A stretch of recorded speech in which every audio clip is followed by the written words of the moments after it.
Hello दोस्तों, आप लोग कैसे हैं? मुझे लग रहा है आप लोग सब सही होंगे। इसके पहले की जो मैंने वीडियो बनाई थी, उस पे आपके बहुत अच्छे व्यूज़ और कमेंट्स आए।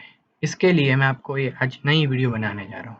इसके पहली वीडियो में अपन ने डिस्कस किया था फ्रीलांसर के टूर के बारे में, उसके फीचर्स और उसकी बहुत सारी चीज़ें जो मैंने 1 मंथ के जो मेरे एक्सपीरियंस है उसको मैंने आपको शेयर की थी। ठीक है? तो इस वीडियो में मैं आपको बताऊँगा जो मैंने पेटीएम में जो बग फाइंड किया था।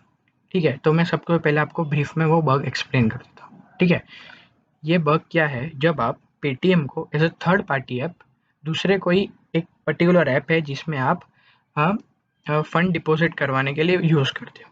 ठीक है, तो उसमें पेटीएम का जो इंटरफेस है मैं आपको सबसे पहले बताता हूँ कि सबसे पहले जैसे ही आप मान लो कि कुछ पर्टिकुलर मान लो 200 रुपये पेटीएम के द्वारा उस पर्टिकुलर ऐप में आप डिपॉजिट करवाया था, तो उसके पहले पेटीएम आपसे पूछता है कि भाई आपका नंबर दीजिए जो रजिस्टर्ड नंबर है, तो अपन को एंटर करना होता है। तो उस पर्टिकुलर रजिस्टर्ड नंबर पे आपको एक ओटीपी आता है। अब वो ओटीपी एंटर करने के बाद आपके पास एक इंटरफेस खुल जाता है। ठीक है, वो इंटरफेस में क्या क्या होता है कि आपका जो ट्रांजेक्शन आईडी होता है, जो ट्रांजेक्शन आईडी, तो उसमें आपका जो पेटीएम बैंक बैलेंस दिखाता है, पेटीएम आपका वॉलेट बैलेंस दिखाता है, आपने जो पेटीएम में जो आप मोबाइल में यूज़ करते हो उसमें आपने जो क्रेडिट कार्ड, डेबिट कार्ड और बहुत सारी जो चीज़ें जो उसमें लिंक करी रहती है, जैसे आपका मोबाइल नंबर, वो सब उस पर्टिकुलर पेज पे वो डिस्प्ले करते हैं। आपको पता ही होगा कि कोई भी एक पर्टिकुलर पेज होगा तो उसका एक पर्टिकुलर यूआरएल होगा। ठीक है, तो एक पर्टिकुलर यूआरएल होगा। तो मैंने क्या किया, आपको सबसे पहले एक एग्जांपल बताता हूँ।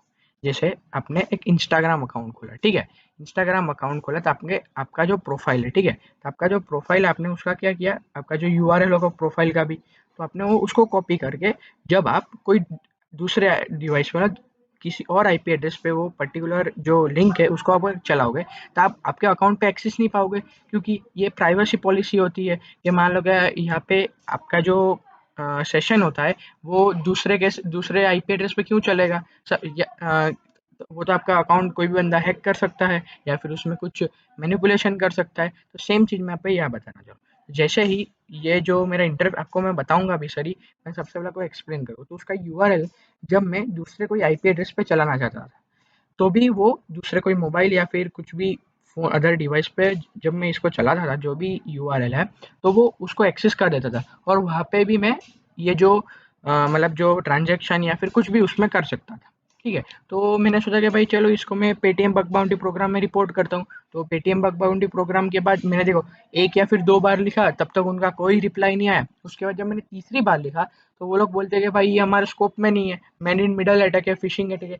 तो भले वो मेन इन मिडल फिश वो हो, फिशिंग अटैक हो, तो आप उसकी सीवियरिटी देखो ना, कि कोई आप कैसे एक जो सेशन है पर्टिकुलर एक बंदे का, वो आप दूसरे डिवाइस पे आपको एक्सेस क्यों दे सकते हो, मतलब कैसे देख सकते हो। ठीक है, तो ये मतलब आपको पता ही है, जैसे पेटीएम बग बाउंटी प्रो ये थोड़े दिन में बग रिपेयर भी कर देगी और उसका कुछ बग बाउंटी भी दे दी। आपको पता ही होगा, आप सर्च भी कर सकते हो। सबसे पहले आपको मैं बताता हूँ कि मैंने कैसे इसको फ्रीलांसर के थ्रू ये फाइंड किया। ठीक है, आपको मैं बताऊँ, सबसे पहले मैं फ्रीलांसर पे जा रहा था, फ्रीलांसर लॉगिन।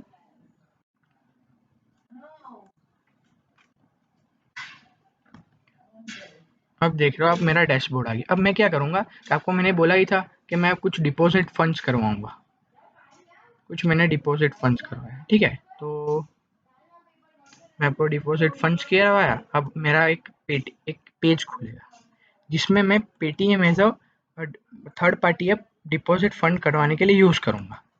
अब मैं कन्फर्म एंड पे करता हूँ, तब क्या आएगा, मेरा जो पेटीएम, देखो आपको देख रहा हूँ मैं पेटीएम का यूज़ कर रहा हूँ।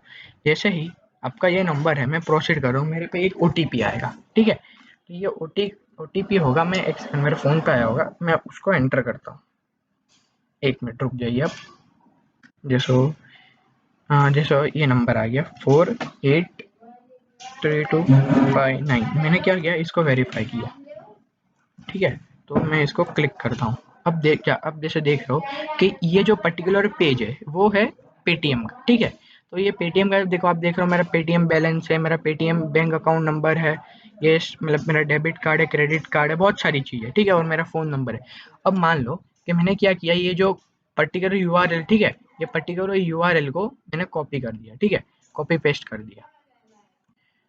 ये कॉपी पेस्ट कर दिया, ठीक है। तो अब मैं क्या करूँगा, आपको देखो, आप ये आप ट्राई भी कर सकते हो करके, पर ये जो यूआरएल है वो आपके दूसरे ब्राउज़र में भी रन करेगी, या फिर आप क्या करोगे, ये जो सेम ब्राउज़र में आपका जो कैच है, मतलब आपका जो ब्राउजिंग डेटा है, हिस्ट्री में जाकर आपको उसको रिलीज़ मतलब क्लियर कर दोगे, या फिर कुकीज़ को क्लियर कर दे, उसके बाद भी ये जो पर्टिकुलर लिंक है वो मतलब एक्सेसिबल होगी, और आप दूसरे कोई भी डिवाइस में जाके भी एक्सेस कर सकते हो। ये जो बग है उसको बोलते हैं CSRF, मतलब partial CSRF।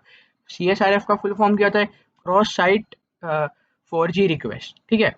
Cross site for CSFR, sorry, CSFR, cross site 4G request. इसमें क्या होता है कि जो सर्वर होता है वो वो पहचान नहीं पाता है कि ये जो रिक्वेस्ट है मुझे रियल बंदे ने भेजी, मतलब ये जो नंबर है, मतलब जो पहले जो रिक्वेस्ट आई थी वो उसी बंदे ने मुझे फिर से भेजी है, या फिर जो रिक्वेस्ट है वो दूसरे कोई आईपी एड्रेस या फिर कोई अनदर डिवाइस से आ रही है, तो वो पहचान नहीं पाता। तो इसमें बहुत बार तो कुछ मैनिपुलेशंस हो सकता है, या फिर कोई बंदा उसको झूठ बता सकता है, और बहुत सारी चीज़ें हो सकती है। और जैसे आप मान लो कि ये लिंक किसी को मिल गया, तो आपका पूरा जो क्रेडिट कार्ड डिटेल्स है, पेटीएम बैंक बैलेंस है, वो पूरा सब दे सकता है। तो ये चीज़ होनी नहीं चाहिए।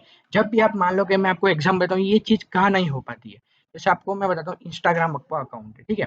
तो आपने लैपटॉप पे इंस्टाग्राम अकाउंट खोल रखा है, तो आपने किया कि आपका जो प्रोफाइल है उसमें जाके अपने वो प्रोफाइल को, तो उसका कोई पर्टिकुलर लिंक होगा। तो मान लो कि पर्टिकुलर लिंक जो है, आप वो उसको कॉपी करके दूसरे कोई डिवाइस में पेस्ट, मतलब दूसरे कोई डिवाइस आपको जब यूज़ करते हो, ठीक है, तो वो आपको सबसे पहले लॉगिन या फिर पासवर्ड मांगेगा। क्यों? ये मतलब होता है कि भाई ये एक जो सेशन होता है वो पर्टिकुलर एक मतलब आईपी एड्रेस पे होता है, चलता है। तो दूसरा आईपी एड्रेस पे वो बंदा उसको कॉपी पेस्ट करता है, मतलब यूज़ करता है, तो वो नहीं चल पाता है, क्योंकि ये उसका वो पॉलिसीज़ होती है। और ये अगर ये होगा तो बहुत सारी मतलब गलत चीज़ें हो सकती है, जैसे कि आपका वो जो इंस्टाग्राम अकाउंट है उस पे कुछ मान लो कुछ बहुत सारे, आपको पता ही है क्या हो सकता है उसमें। तो ये चीज़ नहीं होनी चाहिए। तो ये इसमें क्यों हो रहा है मुझे पता नहीं। और मैंने इसको जब बग बाउंटी प्रोग्राम रिपोर्ट किया था तो उसने कुछ अच्छा रिप्लाई नहीं किया, और वो रिपोर्ट क्लोज कर दिया, बोल के भाई ये हमारे स्कोप में नहीं है। तो आप इसको ध्यान रखिए, बस इतना ही आज के लिए। Thank you guys.